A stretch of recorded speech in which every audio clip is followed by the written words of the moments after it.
अस्सलाम वालेकुम वरहमतुल्लाहि वबरकातुहू। इससे पहले हमने जो सेंटेंसेस पढ़े हैं प्रेजेंट के, पास्ट के, फ्यूचर के, वो बेसिक सेंटेंस थे, सिंपल सेंटेंस, मतलब जो कहने का मतलब है कि उनमें काम नहीं था, है ना। अब यहाँ पर जो हम सेंटेंसेस पढ़ने जा रहे हैं, जो टेंसेस पढ़ने जा रहे हैं, ये वो टेंसेस है जिनमें काम है। देखो, जैसे मैंने बोला मैं खुश हूँ, मैं एक स्टूडेंट हूँ, मैं डॉक्टर था। इनमें काम नहीं है, मेरी कंडीशन को बतलाया जा रहा है कि मेरे डॉक्टर होने का, है ना। लेकिन इनमें जैसे मैं खेलता हूँ, मैं खेल रहा हूँ, कल मैंने नहीं खाया, तो यहाँ पर खाना खेलना ये सारे काम हैं। तो इन सेंटेंसेस को हम कैसे बनाएंगे, ठीक है। तो फिर से हम रिपीट कर देते हैं टेंसेस। इसको हम ज़माने बोलते हैं, टेंस को ज़माना बोलते हैं। ज़माना बुनियादी तौर पर ज़माने जो है तीन होते हैं इंग्लिश में tenses: present, past and future, ठीक है। अब इनमें से हर एक जो है ना चार चार तरीके के होते हैं। तो यहाँ पर हम सबसे पहले प्रेजेंट की बात करेंगे, ठीक है। सबसे पहले प्रेजेंट में जो है सिंपल प्रेजेंट है, फिर present continuous, present perfect, present perfect continuous. अब इनको जो है स्टेप बाय स्टेप पढ़ते हैं। सिंपल प्रेजेंट का मतलब देखो, सबसे पहले तो आप ये याद रखिए सिंपल प्रेजेंट को यूज़ कहाँ पे करते हैं, ठीक है। पहचान तो मैं बाद में बताऊंगा। अगर हमें अपना डेली रूटीन बतलाना हो, या बैनुल अक़वामी सच्चाई बतलानी हो, यूनिवर्सल ट्रूथ, या हमें अपना हैबिचुअल एक्शन बतलाना हो, जैसे मान लीजिए प्रेजेंट में हमारी कोई हैबिट है काम करने की, जैसे मान लीजिए असर के बाद मैं बुखारी पढ़ता हूँ, ठीक है, या फजर के बाद मैं रोज़ाना कुरान शरीफ की तिलावत करता हूँ, तो ये हमारा हैबिचुअल एक्शन है। मतलब मेरी एक हैबिट है, एक आदत है रोज़ाना, और ये प्रेजेंट की बात है, ठीक है। और इसी तरह डेली रूटीन में आपका जो टाइम टेबल होता है, आप ये बोलते हो भाई मैं 5 बजे उठता हूँ, फिर वज़ू बनाता हूँ, फिर नमाज़ पढ़ता हूँ, नमाज के बाद कुरान शरीफ की तिलावत करता हूँ, फिर जो है मैं क्लास लेने चले जाता हूँ, फिर दोपहर में छुट्टी हो जाती है, फिर मैं सो जाता हूँ, फिर ज़ोहर के बाद फिर नमाज़ पढ़ता हूँ, फिर पढ़ने बैठ जाता हूँ, है ना। तो इनमें एक चीज़ कॉमन समझिए, इन सेंटेंसेज में देखो, जो मैंने आपको टाइम टेबल वाली बात बताई, इनके लास्ट में ता है, ती है, ताहूँ, तह वगैरह आएगा। जैसे मान लीजिए वे लोग 5 बजे उठते हैं, फिर नमाज़ पढ़ते हैं, नमाज़ पढ़ने के बाद सूरह यासीन की तिलावत करते हैं, ये सारी चीज़ें, ठीक है। तो ता है, ती है, ताहूँ, तह वगैरह आएगा। तो जब भी हमारे सेंटेंस में, उर्दू सेंटेंस में ता है, ती है, ताहूँ आ जाए, तो समझ लेना सिंपल प्रेजेंट है ये इंग्लिश में। अब इसको बनाएंगे कैसे, अब उसका प्रोसेस हम आगे देखते हैं। अब देखो वर्ब की, यहाँ पर देखिए देखिए अब इसकी फॉर्मेशन कैसे होगी। सबसे पहले हमारा सब्जेक्ट आएगा, उसके बाद वर्ब की फर्स्ट फॉर्म या फिफ्थ फॉर्म। अब आपको याद ये रखना है वर्ब की फर्स्ट फॉर्म कहाँ पे आएगी, ठीक है। फिफ्थ फॉर्म मैंने बतलाया था आपको, अगर वर्ब की फर्स्ट फॉर्म के लास्ट में एस या ई एस लगा दें तो फिफ्थ फॉर्म बन जाती है। मान लीजिए देखो, आस्क है, आपने एस लगा दिया, आस्क्स, ठीक है, तो ये जो है फिफ्थ फॉर्म बन गई। कभी कभार ई एस लगता है, जैसे मान लीजिए गो है, गोज, ठीक है। टीच है तो क्या हो जाएगा, टीचेस। अब देखो ई एस कहाँ पे लगेगा, अगर वर्ब के लास्ट में जो है ना, वर्ब के लास्ट में फर्स्ट फॉर्म के लास्ट में अगर सी एच हो, ठीक है, ओ हो, इसी तरह डबल एस हो, ठीक है, और इसी तरह एस एच हो, तो इन सब के लास्ट में जो है ई एस लग जाएगा, ठीक है। इसके आप ज़्यादा टेंशन ना लीजिए, आपको सारी चीज़ें मैं बताऊंगा, लेकिन अभी इतना याद रखिए, ठीक है। अब सब्जेक्ट के साथ वर्ब की फर्स्ट फॉर्म या फिफ्थ फॉर्म, वर्ब की फर्स्ट फॉर्म कहाँ पे आएगी, आई के साथ, वी के साथ, यू, दे एंड प्लूरल। अगर हमारे सब्जेक्ट जो है आई है, वी है, यू है, दे है, आगे मैं एग्जाम्पल लिखता हूँ, ठीक है। और वर्ब की फिफ्थ फॉर्म आएगी he, she, it and singular subject के साथ। उम्मीद है ये चीज़ क्लियर हो गई होगी। अब मैं एग्जाम्पल की तरफ आता हूँ, इसको याद रखिए। यहाँ पे देखिए, जैसे मैं खत लिखता हूँ, सबसे पहले मैं की इंग्लिश आएगी। मैं की, अगर आपने इससे पहले की वीडियोस देखी होंगी तो मैं की इंग्लिश क्या आती है, आई आती है। अब लिखना, लिखना वर्ब है, खत वर्ब नहीं है। सब्जेक्ट के बाद वर्ब की फर्स्ट फॉर्म, वर्ब मतलब काम, लिखना काम है, खत काम नहीं है, ये याद रखिए। तो लिखने की इंग्लिश क्या होती है, राइट, राइट, रोट, रिटन, ठीक है। आई राइट, उसके बाद कोई भी चीज़, a letter, I write a letter, मैं एक खत लिखता हूँ, ठीक। हम क्रिकेट खेलते हैं, हम की इंग्लिश क्या, वी, हम की इंग्लिश क्या है, हम की इंग्लिश क्या है, वी। ये थोड़ा सा इधर से कट गया है। हम क्रिकेट खेलते हैं। अब देखो सब्जेक्ट आ गया, अब सब्जेक्ट के बाद वर्ब आएगा। वर्ब इसमें क्या है? खेलना। तो वी प्ले क्रिकेट, ठीक है। तुम किताबें बेचते हो, तो यहाँ पे सब्जेक्ट क्या? तुम। सबसे पहले तुम की इंग्लिश। फिर बेचना, बेचना ये काम है, किताबें काम नहीं है। You sell books. Sell, sold, sold, बेचना। वे लोग नमाज पढ़ते हैं, वे लोग की इंग्लिश दे। और पढ़ना, ऑफर। नमाज, सलाह। दे ऑफर सलाह, वो नमाज पढ़ते हैं। वह झूठ बोलता है, वह की इंग्लिश क्या? ही। अब बोलना, यह टेल्स, वर्ब की फिफ्थ फॉर्म आएगी। ही टेल्स अलाई, ठीक है। टेल अलाई का मतलब आता है झूठ बोलना। ही टेल्स अलाई, वो गरीबों की मदद करती है, ठीक है। लेडी के लिए शी आएगा, मदद करना ये काम है, ठीक है। She helps poor, she helps poor. उम्मीद है ये चीज़ आप लोगों को समझ में आ गई होगी। अब इसका निगेटिव कैसे बनेगा? नेगेटिव मतलब मनफी सेंटेंस, ठीक है। सब्जेक्ट असल में इसको जो है ना, निगेटिव को जो है नेगेटिव भी बोलते हैं और निगेटिव भी बोलते हैं। यूरोपियन कंट्रीज में ज़्यादातर नेगेटिव ने, ठीक है, नेगेटिव बोलेंगे, ठीक है। लेकिन यहाँ पे हमारे इंडिया, पाकिस्तान, बांग्लादेश में जो है निगेटिव बोलते हैं। सब्जेक्ट, फिर उसके बाद डू नॉट आ जाएगा, फिर डज नॉट आ जाएगा। ध्यान दीजिए, मनफी सेंटेंसेस में सब्जेक्ट के बाद डू आएगा। क्या आएगा? Do not. डू आएगा और नॉट जो है नहीं के लिए आता है। डज आएगा और नॉट जो है नहीं के लिए आएगा।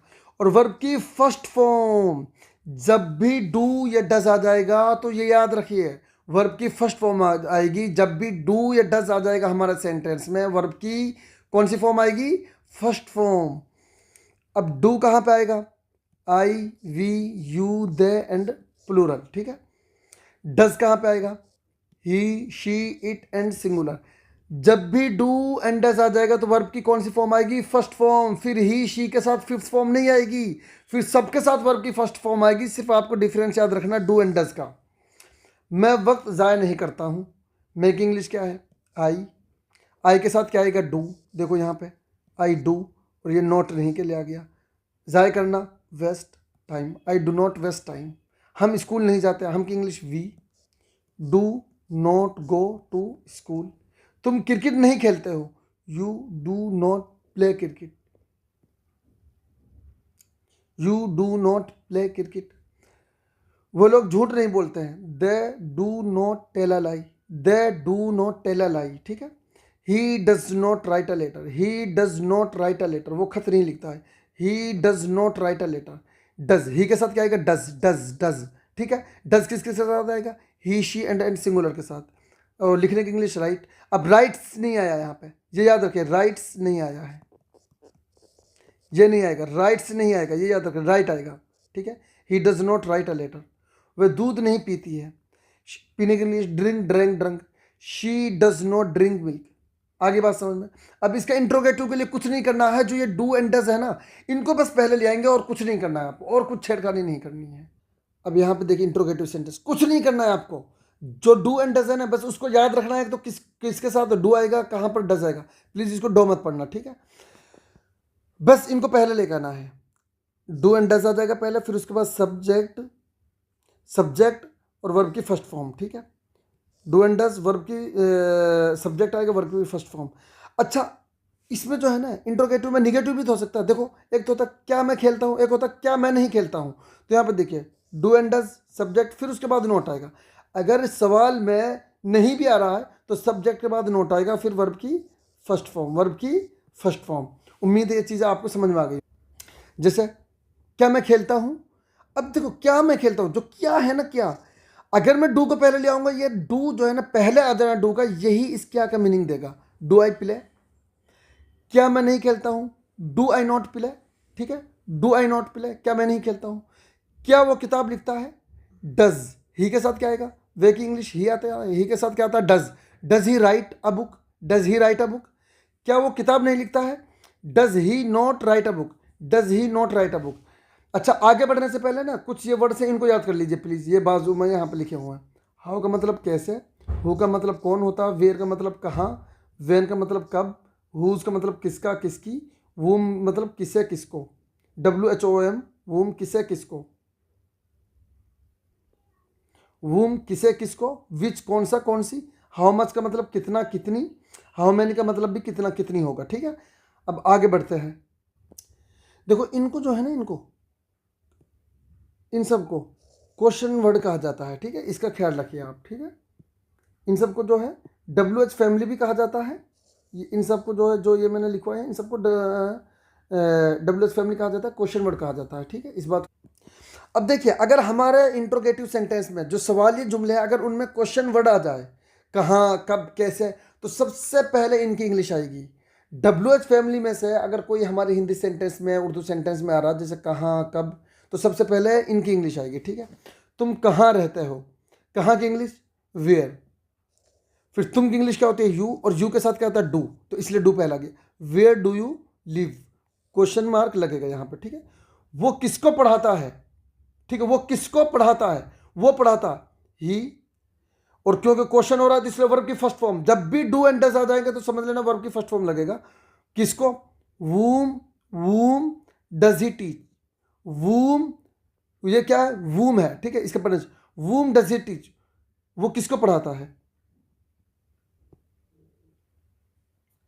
वे लोग क्रिकेट कैसे खेलते हैं, कैसे, हाउ, कैसे, how do they play cricket, how do they play cricket. देखो यहाँ पे कुछ वर्ड भी दिया गया है। रिसाइट का मतलब कुरान शरीफ की तिलावत पढ़ना, करना, recite recited recited, follow followed followed, keep kept kept, keep kept kept, ठीक है। थर्ड फॉर्म भी इसकी क्या है, केप्ट है, ठीक है, keep kept kept. Want wanted wanted, believe believed believed, perform performed performed, complete completed completed, go went gone, ठीक है। देखो इसमें थर्ड फॉर्म नहीं लिखी गई है, लेकिन मैंने बोल दिया है, ठीक है। फॉर्मेशन यहाँ पर है, ये मैंने आपको बतला दिया है। अफर्मेटिव सेंटेंस मैंने इससे पहले बतला दिया आपको। सबसे पहले सब्जेक्ट, उसके बाद जो है वर्ब की first form, I recite the glorious Quran after फजर सलाह। अब देखो मान लीजिए ये इंग्लिश में है, अब आप इसका ट्रांसलेशन कैसे करोगे, तो आपको ट्रांसलेशन इस हिसाब से करना है कि आपके सेंटेंस के आखिर में ता है, ती हूँ, ता है, आए। ये सिंपल प्रेजेंट है, कैसे पता चला, देखो सब्जेक्ट के बाद वर्ब की फर्स्ट फॉर्म है, recite recited recited, recite recited recited, I recite the glorious Quran, मैं फजर की नमाज के बाद कुरान शरीफ की तिलावत करता हूँ। वी बिलीव, वी के बाद देखो वर्ब की फर्स्ट फॉर्म आई है, believe believed believed, we believe. जब भी वर्ब के बाद सब्जेक्ट के बाद वर्ब की फर्स्ट फॉर्म आ जाए तो समझ लेना वो सिंपल प्रेजेंट है, या डू एंड डज आ जाए तो समझ लेना वो सिंपल प्रेजेंट है, और हमें उसका ट्रांसलेशन ताहे ती हूँ ताहे के साथ करना है। We believe in only one Allah, हम सिर्फ एक अल्लाह में बिलीव करते हैं। You follow the commands of Islam, ठीक है, तुम इस्लाम के अहकामात पर अमल करते हो। इस्लाम फॉलो के बाद जो है ना, पर, जैसे यहाँ पे इस्लाम के अहकामात पर नहीं आएगा, उर्दू में पर आएगा लेकिन यहाँ पर नहीं आएगा। फॉलो के बाद जस्ट जो है ऑब्जेक्ट आता है, सब वो मफूल आएगा। You follow the commands of Islam, ठीक, कहते हैं ना फॉलो मी, मुझको फॉलो करो, ठीक है, मुझे फॉलो करो। इस्लाम के अहकामात को तुम फॉलो करते हो, मानते हो। ही परफॉर्म्स सला 5 times a day, ठीक है, ही परफॉर्म्स, मैंने ऑफर भी बोला था एक एग्जाम्पल में, परफॉर्म भी सही है। ही परफॉर्म्स सला, वो एक दिन में 5 टाइम की नमाज पढ़ता है। ही परफॉर्म्स, ऐसा आया है। She keeps fast in the month of Ramzan, वो रमज़ान के महीने में रोज़े रखती है। की फर्स्ट मतलब रोज़े रखना, ठीक है। They go for hajj to the sacred house of Allah, ठीक है, वो जो है मक्का मुकर्रमा जो है हज करने जाते हैं। Hamid wants to visit the capital of India, Hamid जो है, हामिद इंडिया की राजधानी, विजिट का मतलब जाना, जाना चाहता है, ठीक है, विजिट करना चाहता है। Students complete their homework, students अपना होमवर्क कंप्लीट करते हैं। अब देखो इसकी प्रैक्टिस कैसे करनी है आपको। I go to the market, I do not go to the market, do I go to the market, do I not go to the market, why do I go to the market, why do I not go to the market, ऐसा आपको बार बार repeat करना है, ठीक है। We believe in only one Allah, ठीक है। We don't believe in many gods, ठीक है, डू वी बिलीव, इस तरह आप जो है प्रैक्टिस कर सकते हो, ठीक है। We go to the market, we do not go to the market, do we go to the market, do we not go to the market, do I go to the do we go to the market, when do we go to the market, when का मतलब कब, हम जो है market कब जाते हैं, when do we not go to the market, हम कब नहीं जाते हैं। तो इस तरह जब आप बार बार उसको रीड करोगे ना तो आपकी ज़बान टूटेगी। यहाँ पे बस आई की जगह वी लगा दो, यू लगा दो, है ना, गो की जगह कुछ और लगा दो। अच्छा, अब आप जो है ना, जो मैंने पढ़ाया है उम्मीद है वो आपको समझ में आ गया होगा। अब इसका आपने स्क्रीनशॉट लीजिए, ठीक है, इसको समझिए, बार बार पढ़िए। इसमें से स्पीक ट्रूथ का मतलब सच बोलना, ठीक है, देख कम का मतलब इसको आना, टे का बात ये पूरा यूज़ होगा, टे का बात नहाना पूरा यूज़ होता है, गेट अप का मतलब उठना, गिव मिल्क, पेरेंट्स टॉक बात करना, द शू मेकर्स जूते बनाने वाला, ठीक है, जूते साज, क्रीम क्लीन सी टीथ, शुगर इसका प्रोनाउंसिएशन शुगर है, क्लॉथ्स, हार्ड वर्किंग मतलब मेहनती तालिब इल्म, ठीक है, हार्ड वर्किंग मतलब मेहनती, ठीक है। इसका आप स्क्रीनशॉट लीजिए और सामने इसका तर्जुमा दिया गया है, इसको पढ़िए बार बार। कोई प्रॉब्लम हो तो आप हमें मैसेज करें। इसका भी आप स्क्रीनशॉट लीजिए, इनको जो है इंग्लिश में ट्रांसलेट करने की कोशिश करिए। अगर नहीं होगा तो हो सकता है इनका ट्रांसलेशन मैं की वीडियो में जो है इंशाल्लाह जो है कल आप लोगों के लिए अपलोड कर दूँ, या कल या परसों जो है अपलोड कर दूंगा, ठीक है। इसका स्क्रीनशॉट लीजिए और ट्रांसलेशन करने की कोशिश करिए, ठीक है। ये यहाँ पे देखिए, ये निगेटिव है, ठीक है। टेक एक्सरसाइज का मतलब वर्जिश करना, रेगुलरली का मतलब बाकायदा रोजाना, ठीक है। स्पीक ट्रूथ मैंने बतला ही दिया है। You do not go for, हाँ, गो फॉर अ वॉक, ठीक है, घूमने के लिए जाना, ठीक है, टहलने के लिए जाना, गो फॉर अ वॉक ये पूरा यूज होगा, ठीक है। I do not wish to meet him, मेरी विश का मतलब ख्वाहिश होना, उससे मिलने की क्यों हो रहा है ये मैं बता दूंगा आपसे। मेरी उससे मिलने की ख्वाहिश नहीं, we do not like boxing the go do not, ठीक है, डज नॉट हेट, हेट का मतलब नफरत करना, ठीक है। अब हेट के बाद डायरेक्ट कोई ना कोई चीज़ नहीं आएगी, ठीक है, वो किसी से, तो मुझसे, अब से की इंग्लिश नहीं आएगी, ठीक है, यू हेट मी तो डायरेक्ट ऑब्जेक्ट आएगा, ये याद रखिए, ठीक है। यहाँ पे hate anyone, the girl does not call her mother, ठीक है, हॉर्स डू नॉट रन, ठीक है, boast for our living, boast का मतलब होता है डींगे मारना, ठीक है। We do not run this factory, run, run कोई समथिंग, रन स्कूल, स्कूल चलाना, रन हॉस्पिटल, हॉस्पिटल चलाना, इसको याद रखना। यहाँ पे दौड़ना नहीं होगा इसका मतलब, ठीक है। अब्यूज़ का मतलब गाली देना, ठीक है, ये अब्यूज़ का मतलब गाली देना, ठीक है। इसका भी आप स्क्रीनशॉट लीजिए, इसको जो है ट्रांसलेट करने की कोशिश करिए, कहीं पे मिस्टेक होगी, कोई प्रॉब्लम होगी, और वैसे तो हम, मैंने आपको बताया है कि एक्सरसाइज की जो है मैं ट्रांसलेशन की वीडियोस अपलोड कर दूंगा, ठीक है। प्लीज़ आप हमारे मिशन के साथ जुड़िए और हमारे इस मिशन के बारे में जो लोगों को बताइए, और हमारी इन वीडियोज़ को जो आपके जानने वाले हैं उनको शेयर करें, ठीक है। सब्सक्राइब करें हमारा चैनल को। अस्सलाम वालेकुम रहमतुल्लाहि व बरकातुहू।